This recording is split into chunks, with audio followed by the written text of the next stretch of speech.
Well, good afternoon, everybody. Thank you very much for attending today's Zoom meeting. It's a great pleasure to introduce Harald Krieg. He's a lifelong philatelist, originally from southern Germany. He's also one of the Royal's representatives in Germany and is partly responsible for the fact that Germany is now the country with the third highest number of members of anywhere in the Royal. We have 130 members in Germany. And it's thanks to active representatives that we've managed to achieve that. So a big thanks to Harald. And he's even going to bring a group of them over to display physical material to us in London next year. But this afternoon, he's going to talk to us about Zanzibar. So, Harald, over to you.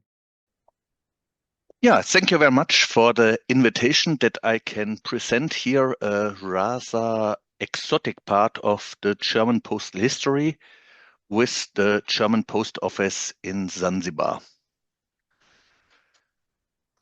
As probably not everybody is aware of Zanzibar, where it is and how it looks like, I would like to give at the beginning a short introduction and just show a few images. So that's the typical view of Zanzibar from the seaside with the Sultan's Palace and the House of Wonders here, which also was covered on some of the stands from Zanzibar later. If we talk about Zanzibar, actually there is a triple meaning of the word. Zanzibar is the town of Zanzibar, the so-called stone town, which you can see on this image. So this is where everything happened, which I will later talk about. But also the island, the total island that the stone town is on, is called Zanzibar, as well as the whole archipelago, which is also referred as Zanzibar. And that includes, next to the main island, also the island of Pemba and several smaller islands. Here, just to show how it looks like in Zanzibar, a few photos that I took doing visits of the island. Zanzibar, even that's in Africa, looks very Arabian with, stone-built houses, very narrow streets, if you want to call them like that. And it's very difficult to find your way around a lot of small streets. And Zanzibar is known for its carved wooden doors. So that's, you see them almost everywhere in Stone Town. So where's Zanzibar located? I mentioned it's an island and it's in East Africa in front of, at that time, British and German East Africa, or to be more precise, it is in front of German East Africa. You can see the two territories here, British East Africa and German East Africa, and Zanzibar is in the northwest of German East Africa.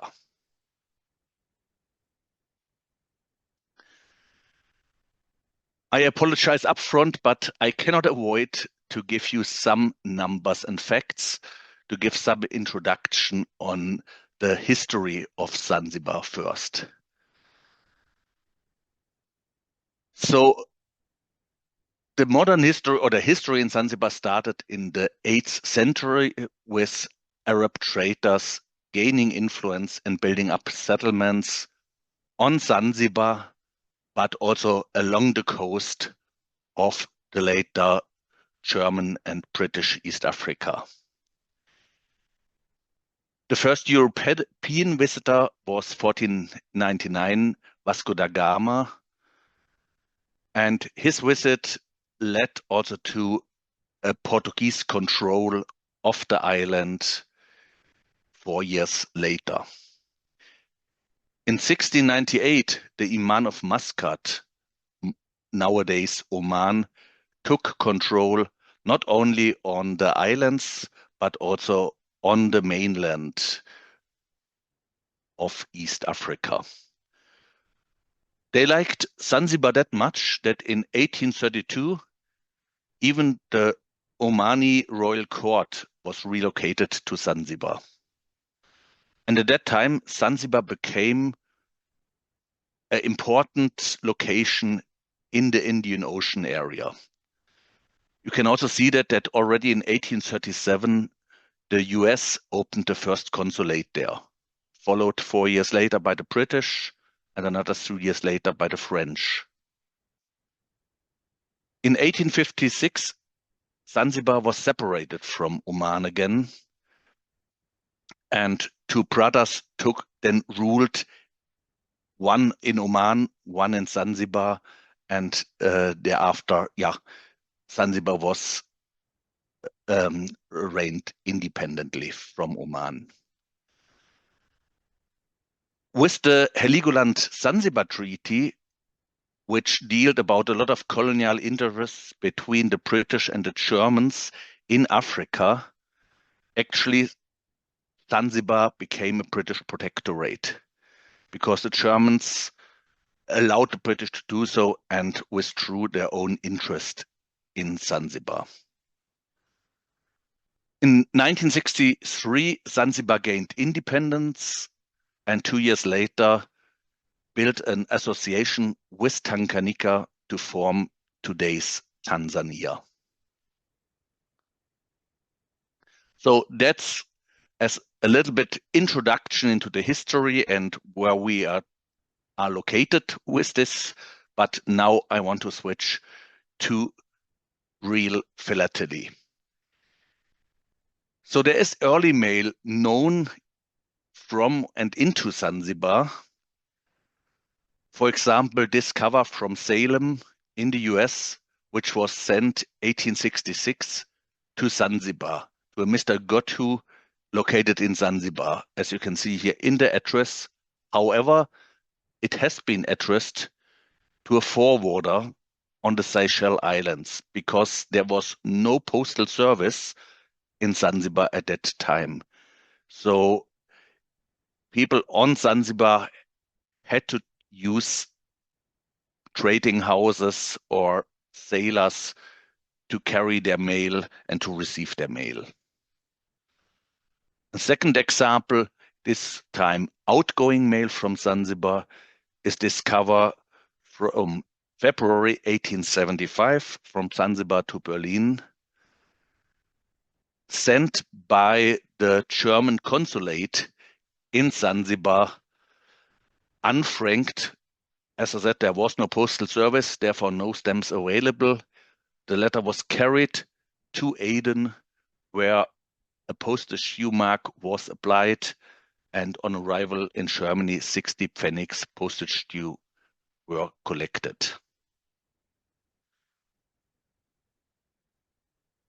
So that was the early situation that changed in 1875 when actually a first post office was opened. You saw this image of the stone town before. However, I want now to highlight a few locations which play an important role into the postal history.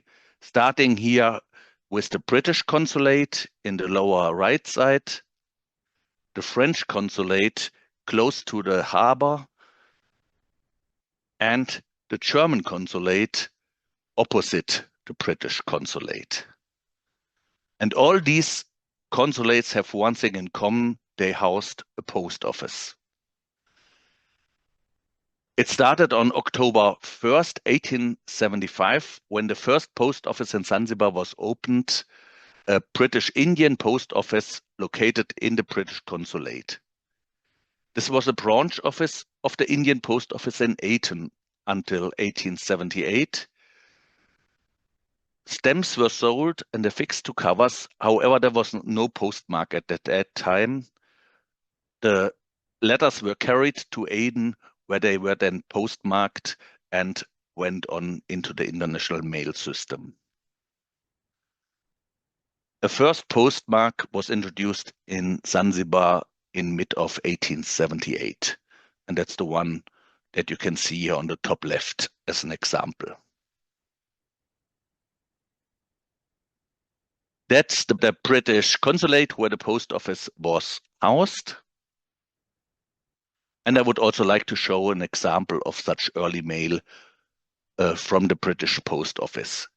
Here, a 4.5 Anna postal stationery card from India, used in June 1882 at the British Post Office Zanzibar, sent to Bückeburg in Germany. The sender of this cover was a sea cadet on His German Majesty's ship Hertha, who was paying a visit to the Sultan in 1882.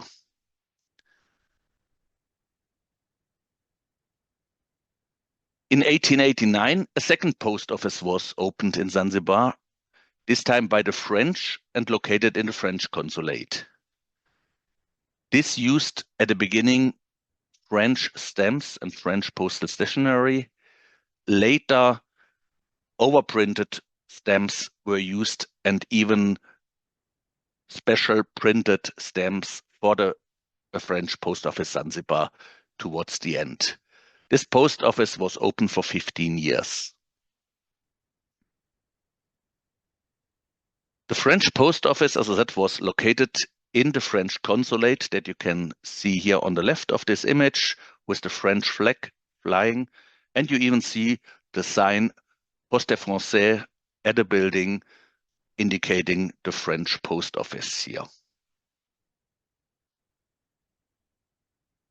Also here an example of relatively early mail from the French post office. Here a 10 centime postal stationery card used in February 1890 from the French post office to Wilhelmshaven in Germany. Again, the sender of this item was a German, and again, it was a member of the German Navy. In this case, it was a member of SMS Schwalbe, a ship which was located in the East African waters at the beginning to suppress the slave trade, together with ships from other nations, and later to support the German interests in German East Africa and to suppress the so-called Arab uprising in East Africa. And you can also see on the back of this card that it was actually written in Sadani on the 1st of February 1890, and Sadani is on the mainland of the then later German East Africa.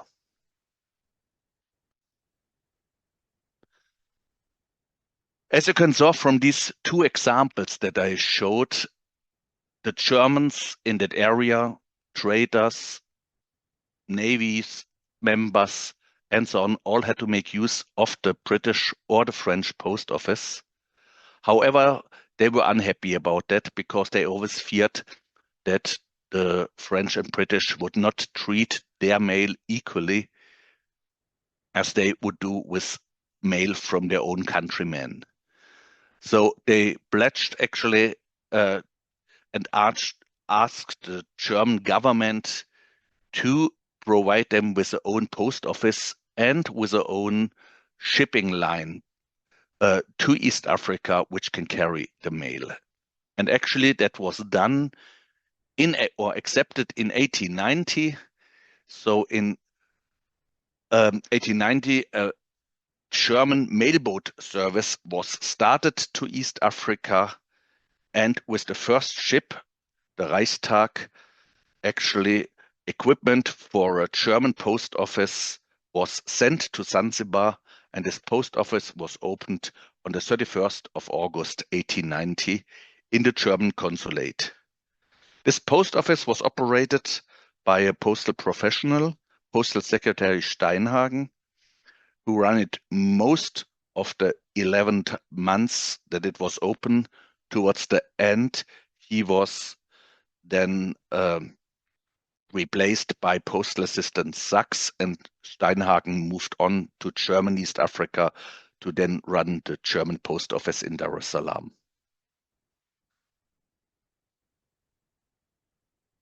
I was also looking for a photo of the German consulate, as I easily found from the French and British as well. However, that was quite difficult until I could find this on the site, the website of the German embassy in Dar es Salaam. And they used that to show where they started with the first consulate in East Africa. So the building here on the right side, that was the former German consulate. The building on the left side, that was the former British consulate. So here is where the German post office was located. As I said, the post office was only open for 11 months and 1 day. And during the whole period, ordinary stamps from Germany were used. And these were the stamps that were also in circulation in Germany at that time, the so-called Krone and Adler issue, or Crown and Eagle in English. And you can see the values that were used in Zanzibar from 3 Pfennig up to 50 Pfennig here. And yeah, you can only identify these stamps to be used in East Africa by the Zanzibar postmark. Otherwise, they are identical to all the stamps used in Germany. Additionally to these stamps from the Crown and Eagle issue, high-value 2-mark stamps were used, mainly on heavy covers, because there was no parcel service at that time. You can see here an example of the first 2-mark stamp used in East Africa. That is this lovely gray purple color, Michel number 37D. And that is the stamp that was sent with the first stamp issues to Zanzibar. And when that was used up, another shade was delivered later, still in 1890, which is the Michel number 37E in a dark red carmine shade. So these were the 2 shades of the 2-mark stamp that were delivered to Zanzibar. However, there's a third one in existence, and that's this pink-purple color. Actually, as you can already see from the numbering in the Michel catalog, it's an earlier shade than the other 2, and this one was never delivered to Zanzibar. However, there was also a German post office in Lamu, in the north of Zanzibar, in front of British East Africa. And the German post office in Lamu received in 1888, when it was opened, 200 stamps of the 2-mark value in this early shade. And when the German post office in Lamu was closed, they actually handed over the remaining stamps to the German post office in Zanzibar, that the stamps could be used up there. And with that, we came to the situation that actually the earliest of the 3 shades was the last one used in Zanzibar. And there were even too many stamps left of that shade that they could be used up in Zanzibar. So when the German post office Zanzibar closed end of July 1891, the remaining stock of these stamps was then sent on to Dar es Salaam and finally used up in Dar es Salaam towards the end of 1891. So that is this small side story of the 200 stamps of this 2-mark value. Next to the stamps, also postal stationery cards were sent to Zanzibar. In this case, cards in the values of 5 Pfennig for domestic rate and 10 Pfennig for international rate, as well as 10 Pfennig joint reply or question and reply cards. Yeah, after introducing the stamps used, I want to show some mail from Zanzibar, so the different types of mail that could be used. And I start with one of the just mentioned postal stationery cards, which is this 10 Pfennig card used from Zanzibar to Berlin. I mentioned before that only ordinary mail, so postcards, covers, and registered mail could be sent from Zanzibar.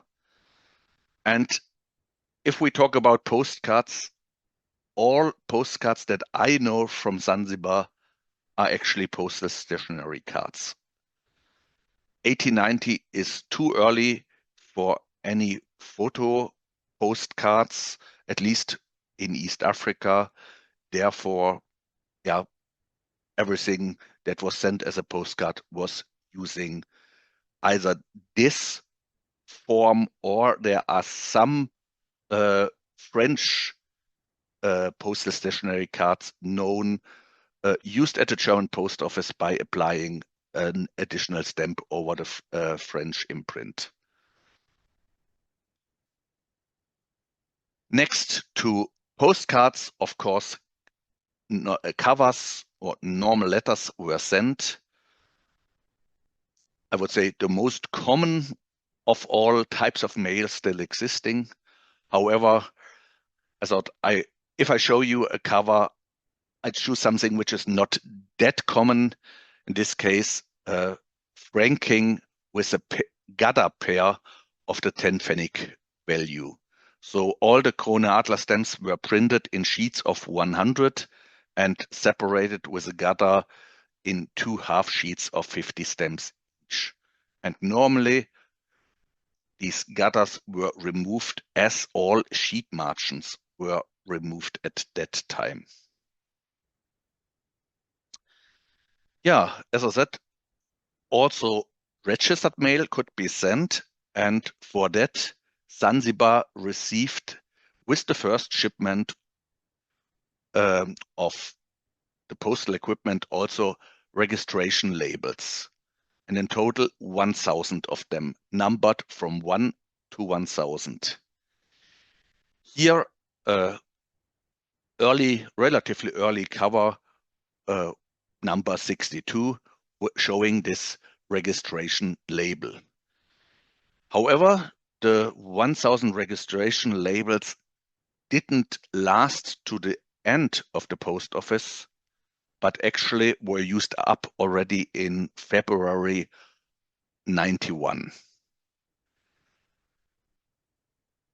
From March 91 on, then provisional registration labels, which were produced locally, were used.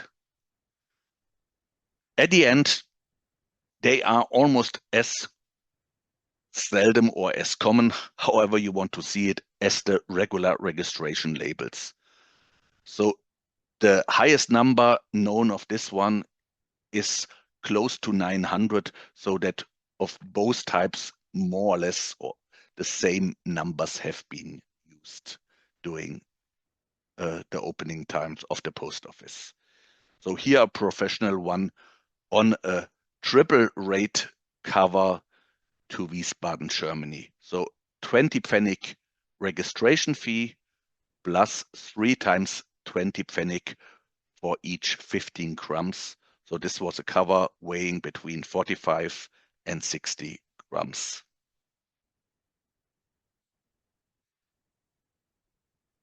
I would like to show now some special aspects, special items of the German post office. And that started right from the beginning.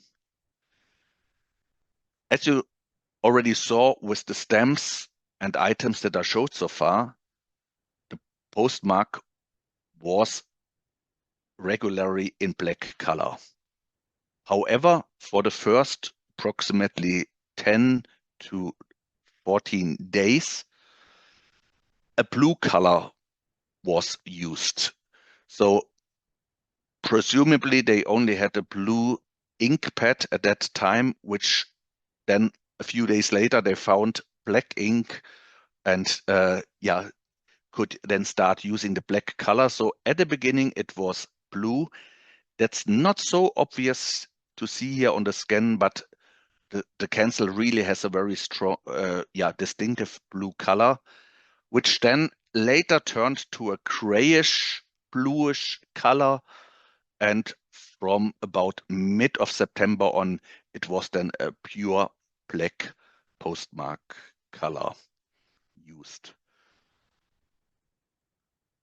So there are not that many covers known from the beginning with this blue cancellation.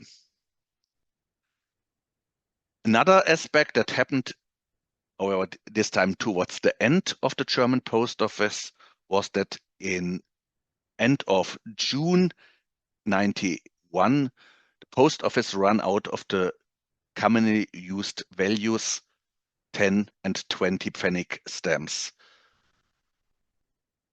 Because, there was no real demand for lower values because there was no domestic service within Zanzibar, or almost no domestic service, and therefore there was little use for these stamps. But 20 pfennig and multiples of it was the rate for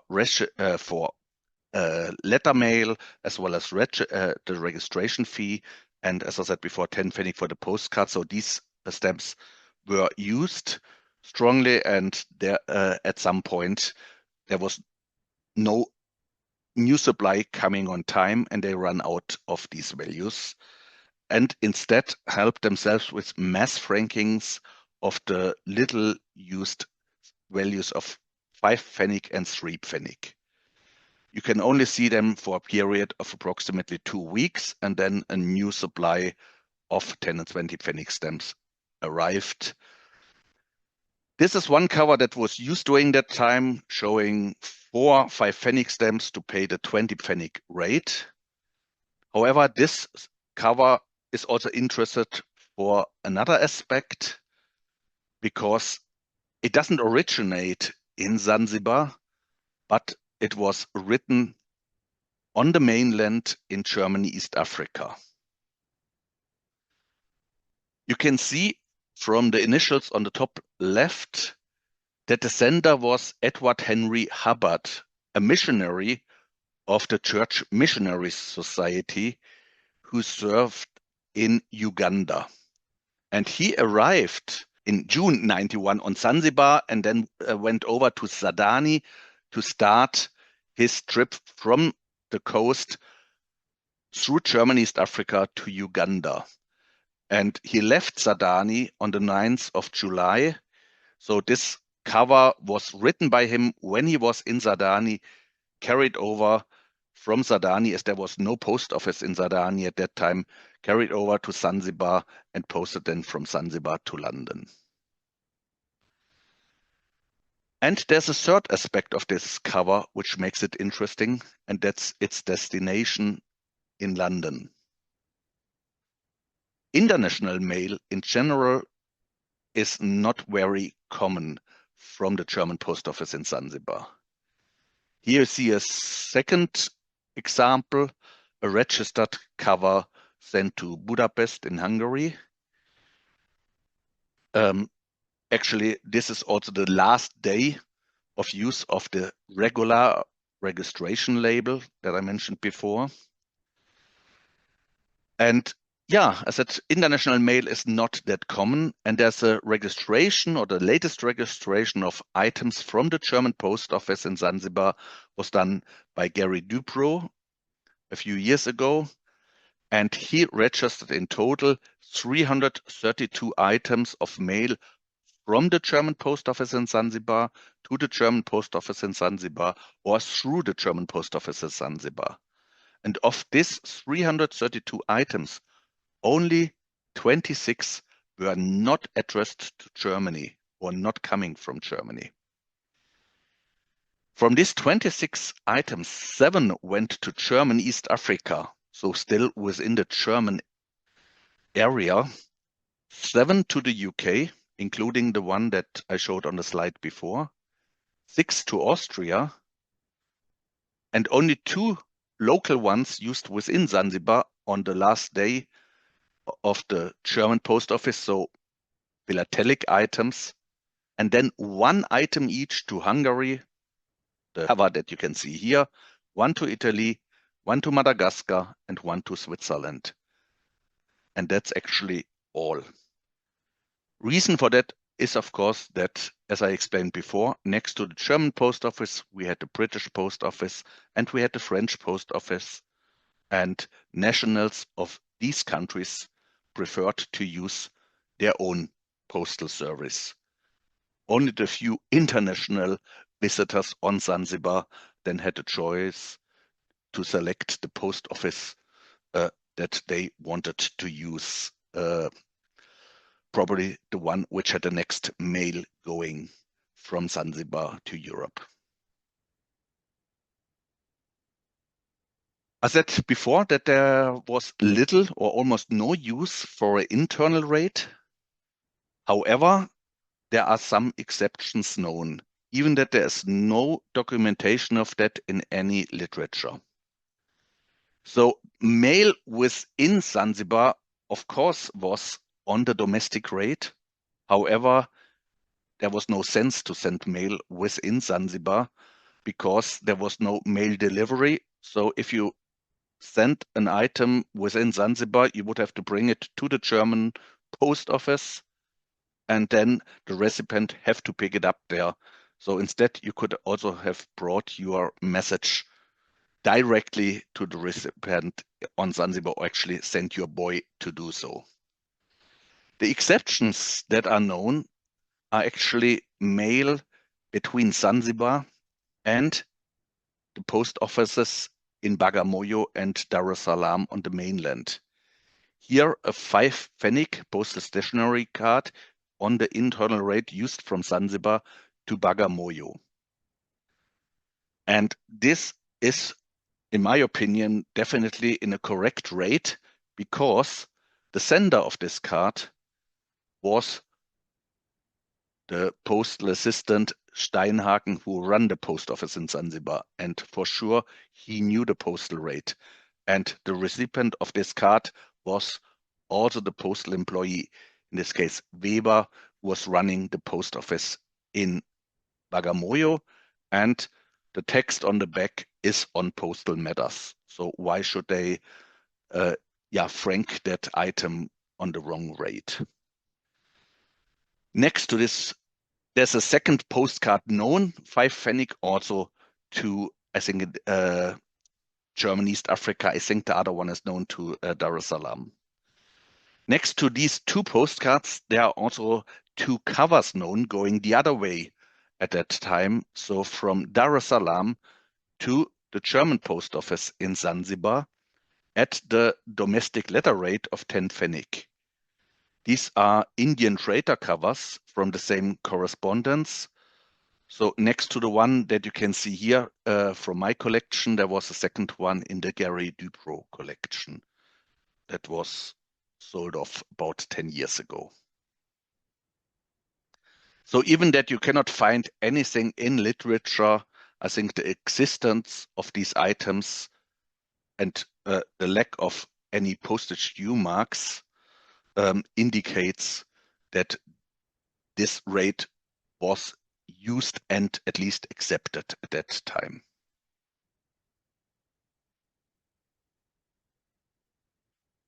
The next cover that I show is a registered cover with a professional registration label sent from Zanzibar to Kappeln in Germany. And what is special with that item is that it actually went through the German post office in Zanzibar twice. So it was sent on the 21st of May from Zanzibar to Kappeln. It's a double rate item or cover, so 20 pfennig postage registration fee and 40 pfennig postage. Paid actually with a mixed franking of the 50 pfennig and 10 pfennig. You don't see that many 50 pfennig frankings on covers, so therefore it's also nice in that aspect. However, when the item arrived in Germany, the addressee refused it for whatever reason. So he didn't want that cover, so it went back to Zanzibar, where it arrived back at the German post office on the 12th of July. So even that the cover is obviously not in first day cover quality, I must say a nice and interesting item, and the only item known so far, as I said, which was twice at the German post office in Zanzibar. Another interesting item is this cover on postal service sent by the Indian or British Indian post office in Zanzibar on the 30th of June 91 to the Imperial German Postmaster in Dar es Salaam. So the British post office handed it over to the German post office that the item can be forwarded to Dar es Salaam. However, the postal employee in Zanzibar didn't read the address that precisely. He thought it's mail for him. He opened it and then noticed that it actually was not intended for him. So he sealed it again using sheet margins of the currently used stamps and applied in total 7 postmarks as seals to close it, and added a text on the back that reads, translated, accidentally opened in Zanzibar and officially sealed, Postal Agency, Sachs. And I mentioned it before, Sachs was the second person running the post office in Zanzibar, while Steinhagen was already in Dar es Salaam, where he then received this cover 3 days later on the 10th of July. That would have been the story of the German post office in Zanzibar. However, I can extend it. There were actually 2 more post offices in Zanzibar. Because at the time of the German post office, Zanzibar did not only consist out of the 2 islands, but also the complete mainland, at least a 10-mile deep strip along the coast, still was Zanzibari territory. That changed on the 1st of January 1891, when this became German colonial territory, and Germany paid quite a significant sum to the Sultan of Zanzibar, to take over the control or possession of the coastal strip. But in 1890, first post offices were opened in Bagamoyo and Sadani, and at that time this territory was still part of Zanzibar. So the first post office was opened in Bagamoyo on the 11th of October in 1890. So for the 2.5 months in 1890, they were foreign post offices in Zanzibar. This post office in Bagamoyo also only handled ordinary mail and registered mail, and was run by the postal assistant Weber, which I showed before, the postcard sent to him in Bagamoyo from the German post office in Zanzibar as at a domestic rate. Here an early postcard from 1890 sent from Bagamoyo, and this could have been the reply to the card that I showed before, because here this card was sent by Weber to Steinhagen, who was at that time still in Zanzibar. Very few items are known from that early post office abroad period from Bagamoyo, and even less from Dar es Salaam, because 3 days after Bagamoyo, another post office was opened here. That was run at the beginning by the postal assistant Sachs, who then later transferred to Zanzibar to close down the post office in Zanzibar. Here, early a registered cover from the post office in Dar es Salaam. And you can see that there was really not much demand for mail at that time, because even that the post office was here already open almost 8 weeks, it was just number 20 of the registration label used. So in a little bit less than 2 months, only 20 registered covers were sent from Dar es Salaam. But with that, I can really end the story of the German post office in Zanzibar, because with the before mentioned Heligoland-Zanzibar Treaty, which was signed in 1890, in the spring of 1890, already the end of the German post office in Zanzibar was agreed by end of July 91. And just to illustrate that, here an image of the flag ceremony of changing the authority over Heligoland, which was at least the name-giving aspect of for the treaty next to Zanzibar. And really to end here an item then of the German post office of Heligoland, first day after the handover ceremony, from a participant of that ceremony sent back to his family. If you are interested in Zanzibar or East Africa in general, I can recommend for further information to contact the study circles in that area. That is for the German side, German post offices and German East Africa, the AG Deutsche Kolonien, so the German Colonies Society here in Germany, or the German Colonies Collectors Group, our sister society in the US, and for all East Africa aspects, of course, the East Africa Study Circle in the UK, which I have the honor to be the current chairman of. And with that, I want to end my presentation. Thank you very much for your attention, or Asante Sana in Swahili, as we would say on Zanzibar.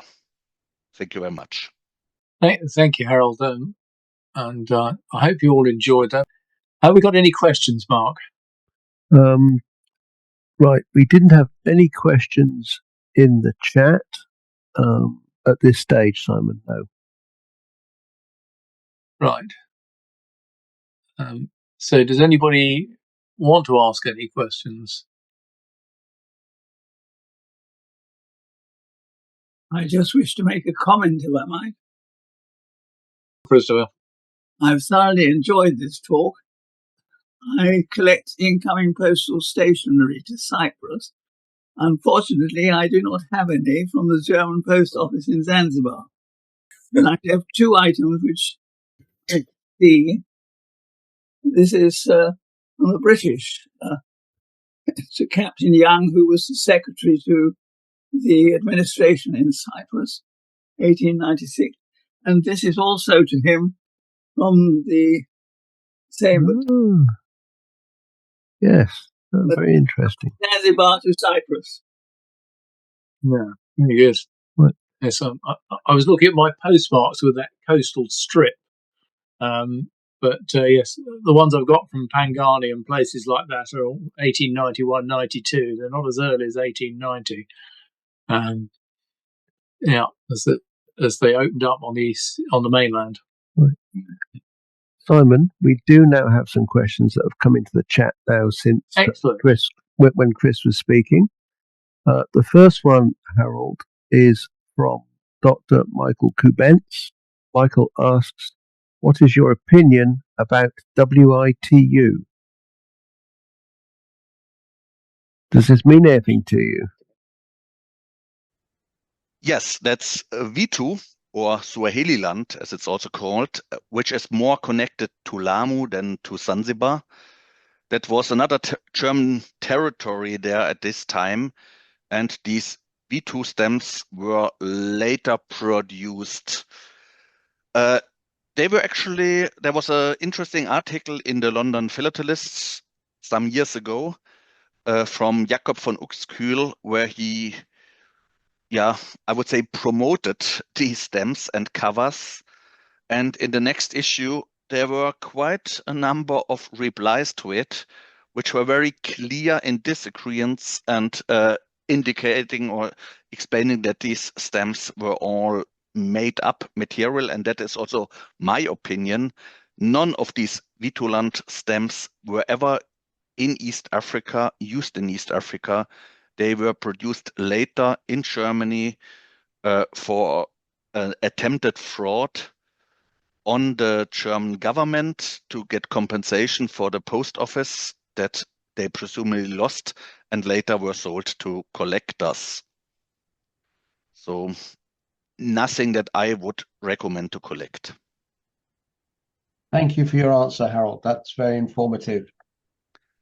And we have another question. This one comes to us from Elke Noroji. Hopefully, Elke, I've pronounced your name correctly.